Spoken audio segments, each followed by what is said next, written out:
Bom, muito obrigado, Vilca. Falar depois de ti, principalmente depois de falares da minha obra, é uma responsabilidade enorme e eu gostaria de te agradecer pela tua abordagem, claro, mas não vou pedir desculpas pelo trabalho que te dei a descodificar o poema, porque o objetivo é exatamente este, é provocar o leitor o suficiente para que ele tenha curiosidade, para que possa agarrar o livro, trabalhar o livro, e esta é a minha forma de produzir. Não sei se repararam, mas ao longo desta ação nós estivemos a fazer literalmente uma viagem de aproximação aos Açores e uma viagem de aproximação aos Ginetes. E eu vou encerrar precisamente este painel falando de um tema que nos é muito particular, que é o tema da identidade, principalmente na visão destes dois párocos que tiveram a oportunidade de registar para o futuro, tiveram a oportunidade de legar para as gerações vindouras a sua perspectiva pessoal. Então nós temos aqui, na minha apresentação, eu não tenho um PowerPoint, nem falo tão bem quanto a Vilca, não tem esta capacidade, tenho uma cábula muito grande como os professores têm, e irei partilhar esta cábula convosco. Eles tiveram a oportunidade de partilhar essa sua perspectiva, num olhar de observação sobre os ginetes, que a maior parte dos ginetenses tem na sua casa, e alguns puderam estar presentes, inclusive, no lançamento desta obra, e o outro, quase 100 anos antes, teve a oportunidade de partilhar em dois números diferentes, tal era a complexidade da nossa comunidade, que não é os ginetes que nós conhecemos hoje em dia, era muito maior do que os ginetes que nós temos hoje em dia, na revista Michaelense, publicado em 1918, mas tendo sido escrito em 1909.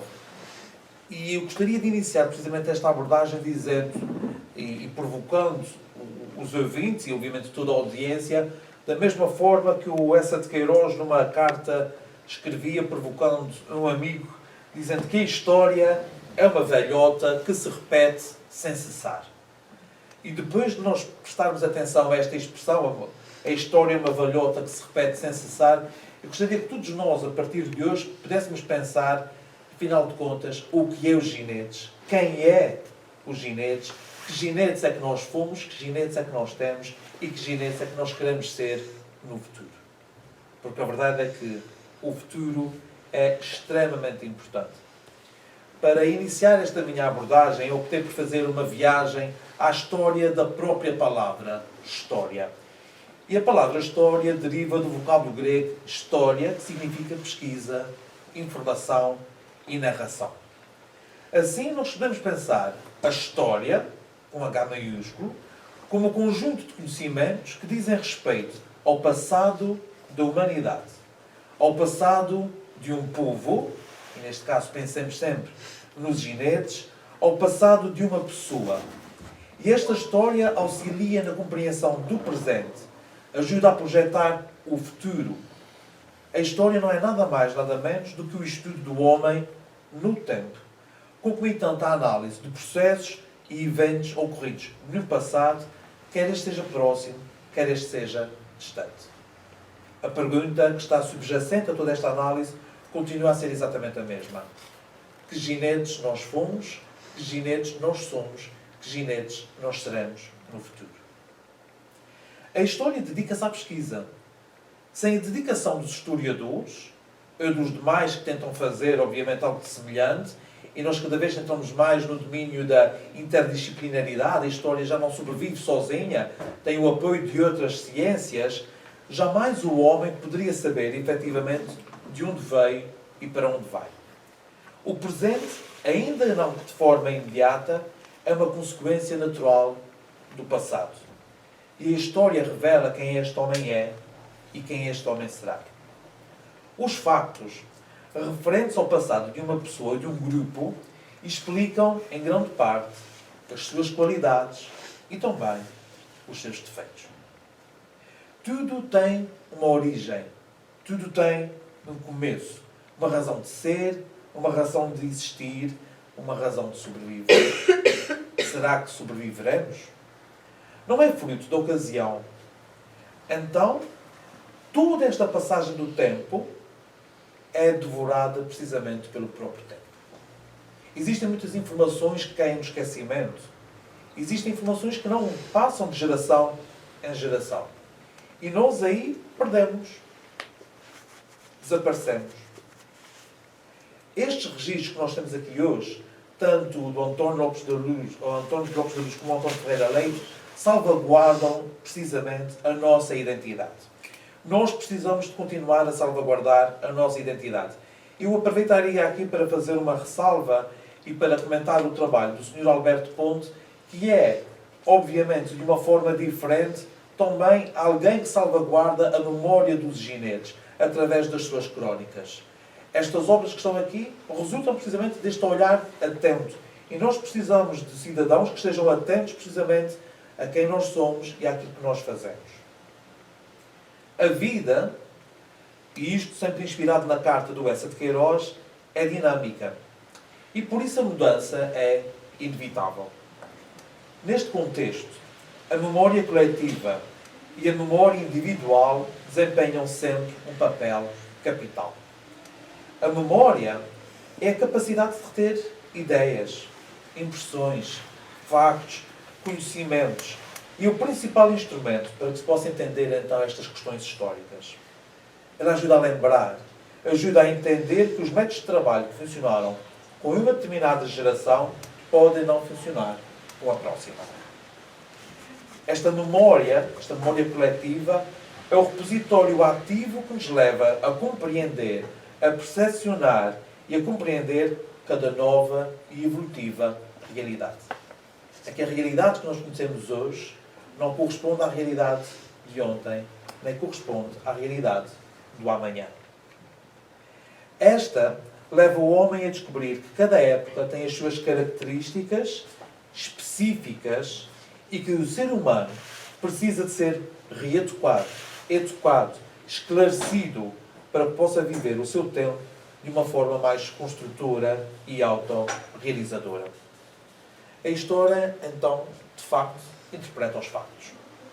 Porém, mais do que relatar acontecimentos, a história também precisa de ser interpretativa. Nós temos uma interpretação da história, duas interpretações da história, e nasceu hoje uma terceira interpretação desta mesma história através da leitura e da análise destes dois textos. São apenas interpretações. Quem apresenta um facto fala sempre a partir do seu ponto de vista, independentemente do teor científico da sua observação. E desta forma, toda a narração de acontecimentos tem as suas particularidades porque foi relatada a partir de uma determinada objetiva e uma determinada lente com condicionalismos próprios. António Ferreira Leite, um dos autores então estudados para hoje, para que se pudesse realizar o presente trabalho, afirma que, e eu vou citar no prefácio a um olhar de observação sobre os ginetes, o seguinte: na verdade, os comentários são subjetivos. Cada um vê e interpreta a realidade de harmonia com os seus instrumentos intelectuais. É como diz a sabedoria popular, com a cor das lentes do seu intelecto. Podemos depreender então por aquilo que António Ferreira Leite diz, que tudo ao conhecimento é relativo. A história não foge à regra. Mas como ciência humana que é, a sua relatividade é potenciada pela subjetividade do próprio ser humano. Por esta lente, torna-se difícil o historiador distanciar-se desse encadeado espaço-temporal sem abdicar de si próprio, colocando-se de parte, sem abdicar das suas opções e das suas convicções, e principalmente sem abdicar das suas experiências. O historiador, e nenhum deles se assume como historiador, vive no seu presente. Todavia, ele pertence àquilo que ele próprio descreve. Então, ele está envolvido naquela descrição, naquele emaranhado de conhecimentos. E a realidade histórica, assim, por ser de condição humana, poderá ser ambígua, repleta de significados e repleta de interpretações. Nós bem sabemos que a história se reescreve. A história torna-se indiscutável, pois poderá ser equívoca e poderá ser crescente a pluralidade de universos criados a partir de um mesmo objeto de estudo. E o objeto de estudo destes dois homens foi precisamente os ginetes.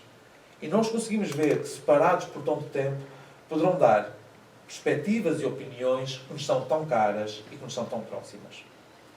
Tendo consciência de que a história não se reduz à cronologia e que importa registar dados importantes para analisar o passado, compreender o presente e investir no futuro, como a histórica ou neutro dos aspectos anteriormente referidos, é que António José Lopes da Luz, na sua monografia dos ginetes, e António Ferreira Leite, em Um Olhar de Observação sobre os Ginetes, expuseram, através dos seus olhos, a ou as realidades ginetes. Estes dois trabalhos, de um e de outro, embora tendo como objeto de referência a mesma localidade e o mesmo povo, que também evolui, ainda que em momentos temporais distantes, são claramente dissemelhantes. Nós compreenderemos que existem pontos entre um e outro, mas só mais adiante iremos falar sobre elas. Não são diferentes apenas nos temas tratados, mas também pela abordagem que cada um faz desta realidade, ou pseudo-realidade intensa. Ainda que se verifique, a título de exemplo, uma tentativa de ser o mais objetivo possível, socorrendo-se nomeadamente de números exatos, percentagens e tabelas, a verdade é que António Lopes da Luz não conseguiu afastar-se totalmente de si próprio, fazendo mesmo que indiretamente considerações menos positivas acerca da paróquia de São Sebastião de Ginetes e da sua população. Esta é uma posição diametralmente oposta àquela que foi adotada por António Ferreira Leite. Se as experiências eram diferentes, também o era, obviamente, a forma de as descrever. É visível ao longo de todo o livro de António Ferreira Leite uma profunda paixão pelo espaço geográfico e pelo povo que lhe dá vida. Nós temos provas disso. Esta postura, assumida e descarada, é evidente já nas primeiras páginas de Um Olhar de Observação sobre os Ginetes. Principalmente quando se faz a apresentação do autor da obra. Na sua própria apresentação, ele dedica o livro, e cito, ao bom povo de Ginetes, personagem coletiva do presente ensaio, com muita admiração e estima. Isto é algo que nós, em António Lopes da Luz, não veríamos dito, seguramente. Passa-se então uma abordagem estrutural a ambos os textos. Eles estão separados por quase uma centena de anos. A monografia dos Ginetes foi publicada na revista Miquelense no início do século XX. Mais precisamente, como eu já vos havia dito, em 1918. E Um Olhar de Observação sobre os Ginetes foi publicado no início do século XXI, mais precisamente em 2001. No que diz respeito à monografia de Ginetes, António Lopes da Luz optou por fazer uma abordagem segmentada. Isto porque no início do século XX ele diz: de leste a oeste era a paróquia dos Ginetes, uma das mais extensas do concelho de Ponta Delgada, pois que partindo de um ponto elevadíssimo da rocha escarpada da Lagoa das Sete Cidades pelo lado de leste, extremo limite com a freguesia de Santo António, chega ao pico dos Ginetes pelo lado de oeste sobre a orla marítima, numa distância de 9 a 10 km. O aqui descrito já não corresponde ao experienciado na totalidade por António Ferreira Leite. Sendo que a paróquia era tão extensa e os seus diversos aglomerados populacionais tão dispersos, divididos em 4 áreas: Ginetes no centro, Lomba dos Gagos a 2 km ao sul, Várzea a 3 km ao norte e 7 cidades a 7 km a leste. Esta era a nossa realidade geográfica. António Lopes da Luz achou por bem, e cito, é uma afirmação dele, para melhor inteligência do trabalho, descrever topograficamente os sítios povoados de toda a paróquia por cada uma das aldeias em que se dividem. Em que se dividiam. O prior das Foteiras, porém, não vai reduzir o seu trabalho à descrição toponímica e exaustiva de toda a área, mas debruçou-se sobre e apresentou dados populacionais, números de almas, fogos, famílias, casamentos, etc. Mas não posso deixar de partilhar convosco uma das descrições de uma das nossas ruas que eu acho muito curiosa. Lomba dos Gagos. A maior parte de nós, hoje em dia, não fará provavelmente ideia de onde é que será a Lomba dos Gagos. E a maior parte de nós é ginetese. E ele refere: não sei por que motivo se dá a esta secção da paróquia o nome de Lomba dos Gagos. No tempo em que principiei a minha vida paroquial em São Sebastião dos Ginetes, existia naquele sítio um rapaz muito gago e, por tal motivo, acompanhado de manha. Não me pôde dar provas de saber a doutrina cristã com o fim de casar, pronunciando-se depois, sofrivelmente, as palavras da forma sacramental no ato de casamento. Conheci também uma velhinha tartamuda e mais 2 ou 3 indivíduos. Está habitada a bis, que está mesmo escrito desta forma. Um dos quais ainda vive, e todos eles aparentados pelo sangue, em graus mais ou menos afastados. Mas o sítio foi certamente povoado e conhecido por aquele nome desde tempos muito remotos. E não podia ser esta família que lhe desse o nome. Excepto se estes defeitos são hereditários destes troncos antiquíssimos. E ele assim continua a descrever a Lomba dos Gagos. Então, António Ferreira Leite, por sua vez, salienta que em um olhar de observação sobre os ginetes é apenas um conjunto de textos sobre o património natural, arquitetónico, pastoral, religioso e cultural da freguesia. E estes textos estão elaborados numa linguagem corrente e perceptível, diz ele, ao correr da pena. Todavia, nós precisamos de considerar que os conteúdos vão muito para além do que aquilo com tanta simplicidade é enunciado. O conteúdo da obra é muito mais profundo e muito mais complexo daquilo que levianamente é apresentado pelo seu autor. Mesmo sendo 2 espaços geográficos diferentes, Várzea e Ginetes ainda estão ligados entre si do ponto de vista jurídico, político e religioso. E este, António Ferreira Leite, percepcionou-os como fazendo parte do mesmo todo. Este autor suporta a sua perspectiva afirmando o seguinte: o povoamento do lugar de Várzea ocorreu nos primórdios do século XVI, quase em simultâneo com o dos Ginetes, a quem se manteve ligado historicamente, tanto nos momentos difíceis como nos momentos de prosperidade. A história das suas vicissitudes misturam-se no mesmo percurso e identificam-se de tal modo que formam uma única história. Ambos os autores têm, então, uma abordagem inicial comum e socorrem-se do livro 4 do Saudades da Terra, de Gaspar Frutuoso. E eles utilizam-no a fim de apresentarem uma das primeiras descrições de que há memória conhecidas da freguesia de Ginetes, paróquia de São Sebastião. Dizem eles, e diz Gaspar Frutuoso: está essa freguesia é uma formosa várzea, amparada dos ventos da banda do mar, com o pico dos Ginetes, chamado assim, por ter vacilado no meio, como cela, e diante por ser levantado como ação de cela e de trajeto, e por ser assim selado no meio, com ginete, se chama pico dos ginetes, mais que, como outros dizem, por nele se criarem ginetes. Verifica-se, portanto, de todas as partes, uma dupla preocupação, tanto em António Ferreira Leite como em António Lopes da Luz, a de fundamentar os seus escritos com informações de um outro autor reconhecido e de, mais uma vez, legar para a atualidade e de legar para a posteridade o possível motivo pelo qual a freguesia foi denominada de Ginetes, tentando que as gerações contemporâneas e as vindouras tenham consciência de tais possibilidades. Apesar do discurso de António Lopes da Luz ser impessoal e distante, a maior parte das vezes, o que poderia ser indício de uma perspectiva objetiva e isenta de juízos de valor, a verdade é que nós, leitores, conseguimos ler nas entrelinhas um certo tom depreciativo, assinalado maioritariamente pelo uso da adjetivação.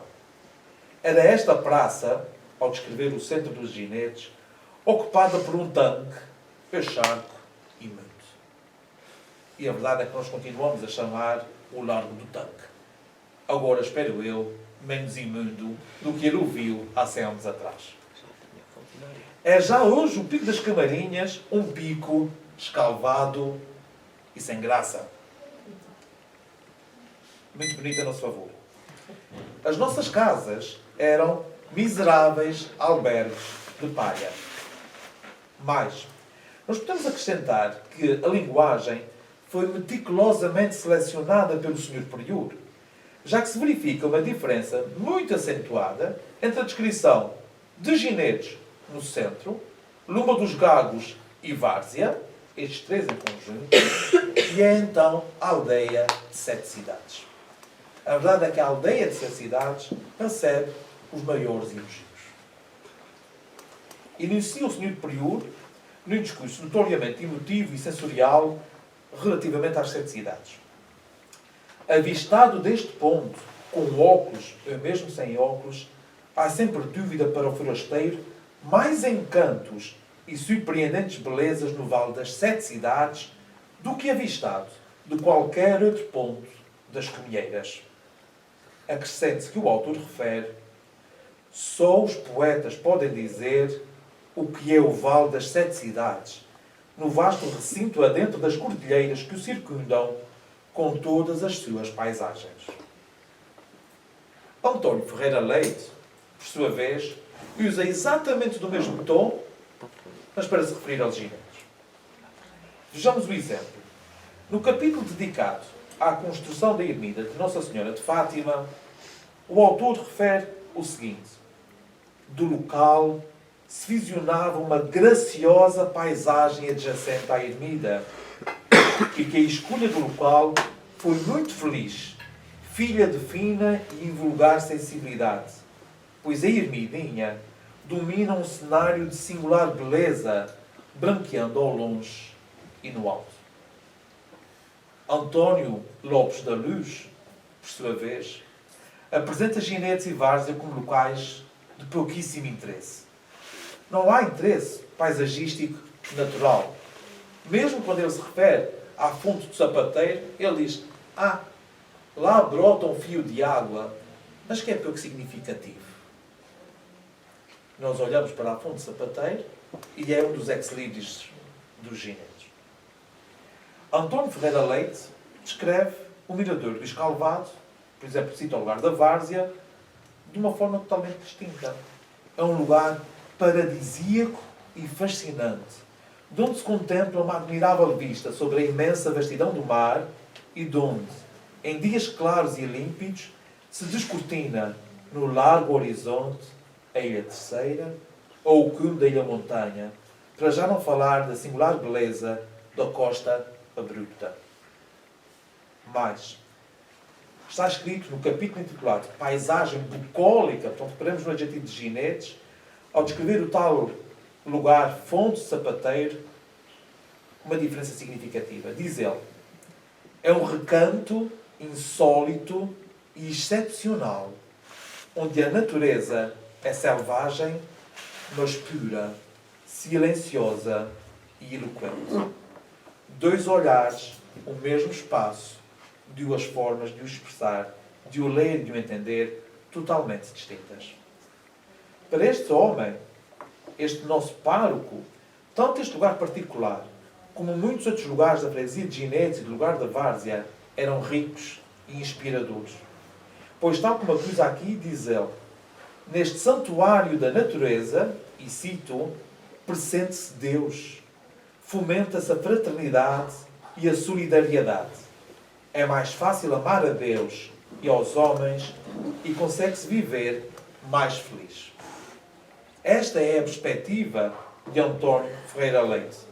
Provavelmente, para António Lopes da Luz, nós estaríamos mais próximos do purgatório. Este viver feliz associa-se diretamente ao povo que nós somos e que nós fomos. É neste aspecto que a opinião de ambos os escritores mais difere ainda. Se bem que António Ferreira Leite tenha recorrido a dados presentes na monografia dos Ginetes, portanto, para a construção desta obra, António Ferreira Leite leu e estudou António Lopes da Luz, a verdade é que vamos encontrar dados muito distintos na interpretação destes factos.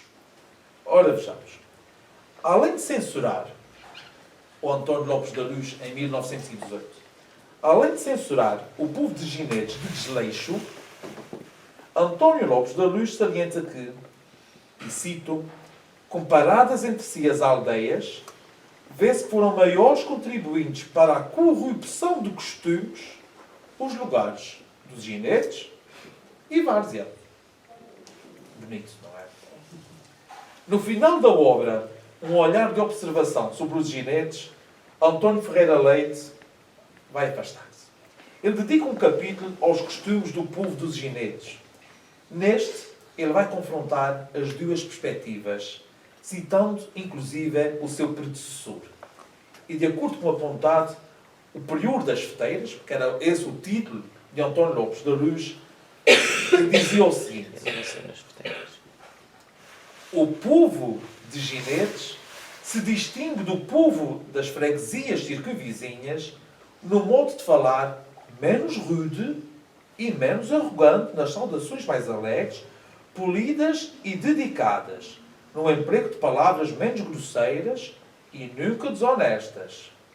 Mas, e há sempre um mas, muito embora civicamente mais delicados e com estatuto de cidadãos prestantes, são considerados, e para isto eu pedi a vossa atenção, menos fiéis e honrados que os habitantes das freguesias limítrofes.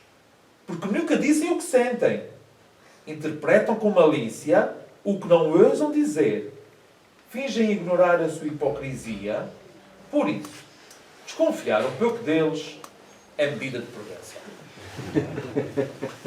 Ficava assim o conselho e a sugestão de António Lopes da Luz, que publicava esta perspectiva sobre os ginetenses numa revista regional, para que todos pudessem ler e para que pudessem tirar as suas ilações e para que, muito possivelmente, pudessem ter cuidado quando viessem ou passassem pela nossa freguesia. Como se pode constatar, António Lopes da Luz, embora aponte ocasionalmente alguns aspectos positivos da população, logo os desvaloriza, aconselhando os demais, inclusive, a manter uma certa distância dos ginetenses. Eles não são dignos de confiança. António Ferreira Leite, por sua vez, defende que, passado quase um século, verifico que, de uma maneira geral, o povo dos ginetes, e cito, tem um passado genético de índole delicada, de bom relacionamento humano, por vezes afetuoso e amistoso. O que nós aqui temos, então, é uma resposta, embora tardia, ao exposto pelo António Lopes da Luz. António responde a António, mesmo que com 100 anos de diferença. Possivelmente seria necessário que outro ginetense ou não tivesse tomado a dianteira para que pudesse responder e às tantas provar que António Lopes da Luz estivesse errado. Eu talvez não esteja. São dois olhares opostos, ou quase opostos. Um negativo que vacila e um positivo. Um positivo que sente a necessidade de se defender. Defende o segundo, portanto, António Ferreira Leite, que se essas qualidades não são levadas ao excesso, as qualidades dos ginetenses são a fonte de dinamismo de um povo. O Pacto de Ginetes desculpabiliza ainda o povo de ginetes por, no passado, querer parecer algo que na realidade não era, por viver de aparências e por ser algo malicioso, defendendo, e cito, que estas estratégias eram mecanismos de defesa, pois os tempos eram muito difíceis e diferentes. Para além disso, ele faz crer que o povo dos ginetes era desaproximado dos seus vizinhos, mas não por opção, mas sim por condicionantes externas. Algo obrigava os ginetenses a estar afastados dos seus vizinhos. Nomeadamente, isto faz parte do discurso do António Ferreira Leite, a ausência ou a precariedade das telecomunicações, dos transportes e das acessibilidades aos diversos pontos. A verdade é que esta era uma realidade que poderia ser transferida para todas as outras, ou para quase todas as outras freguesias à nossa volta. Não dispomos de dados que possam ser esclarecedores da relação que se estabeleceu entre a população da freguesia e o prior António Lopes da Luz. Os registros são pouquíssimos. Isto, o tempo, a longura, a ausência de escritos impossibilitam que nós consigamos analisar esta relação que se estabeleceu ou que não se estabeleceu entre os ginetenses e o António Lopes da Luz. A verdade é que a relação que nós conseguimos verificar relativamente a António Ferreira Leite e como ele trata o seu rebanho de fiéis, como está presente na sua obra da Freguesia de Ginetes, é assaz diferente. Diz este: António Ferreira Leite cita na página, para quem tem depois a obra em casa, 304, porque é uma obra bastante extensa: quando se vive em íntima comunhão com o povo, em diálogo franco e aberto, este nunca nos vira às costas. Está sempre pronto a colaborar, a apoiar, a empenhar-se e a envolver-se generosamente em qualquer atividade ou iniciativa em prol da sua terra. Foi sempre este o comportamento que o povo dos Ginetes teve com o seu parco. E eu espero que seja este o comportamento do povo dos Ginetes para com a própria comunidade.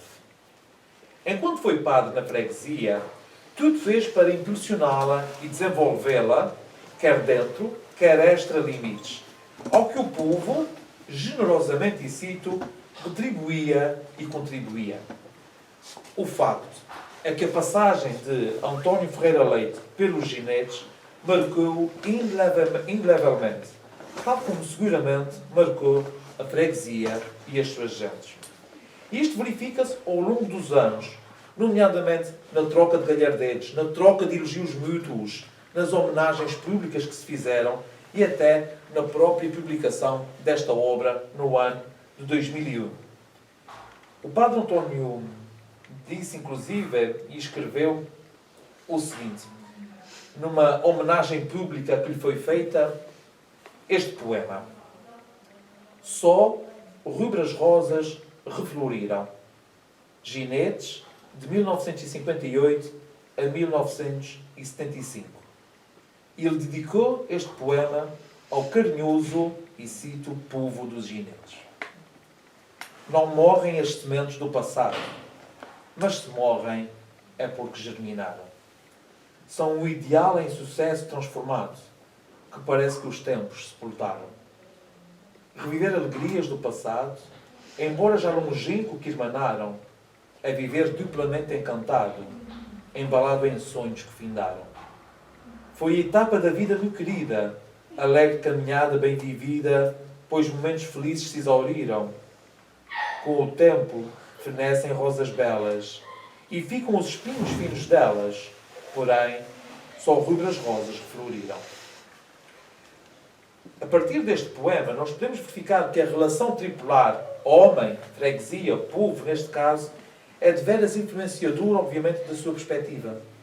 E não foram raras as vezes em que o autor de um olhar de observação sobre os ginetes apelidou a população da sua freguesia e desta freguesia do bom povo, assinalando sobremaneira a sua alegria de viver. E esta alegria de viver, como ele diria, o contagiou. Fazendo uso das palavras de António Ferreira Leite, e cito, a intenção primordial do trabalho e, por inerência, a do seu homónimo, sem que este, obviamente, percepcionasse a freguesia de Ginetes da mesma forma, pronto, repito, a intenção primordial dele foi levar os jovens à descoberta da riqueza natural da sua linda terra, ao respeito pela integridade e preservação dos seus monumentos, ao conhecimento da vivência da sua gente e da opulenta e abundante cultura dos seus maiores, dar conhecimento das vicissitudes da situação económica através dos tempos e da evolução da instrução e educação. Podemos assim concluir que a história de um determinado espaço geográfico e de uma determinada época, de uma determinada coletividade, deve estar sempre viva na mente das gerações que se sucedem no tempo, porque é através dela que se celebram os feitos do presente e se projetam as ações para o futuro. As novas gerações devem reconhecer que, para chegar onde chegaram, o caminho foi construído através das datas que se sucediam, com os passos, muitas vezes cansados, plenos de gritos de vitória e lamentos de derrotas, repletos de alegrias e abundantes em sofrimentos dos seus muitos antepassados.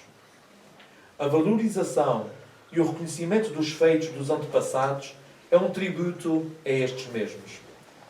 Ora, não fosse a memória de um povo o seu alicerce. Conhecendo-se o passado, compreende-se o presente e o futuro. E apesar de cada homem ser um fragmento do passado, isso não significa que viva apenas do precedente. O futuro também é uma realidade, embora que imaterial, embora que indefinida.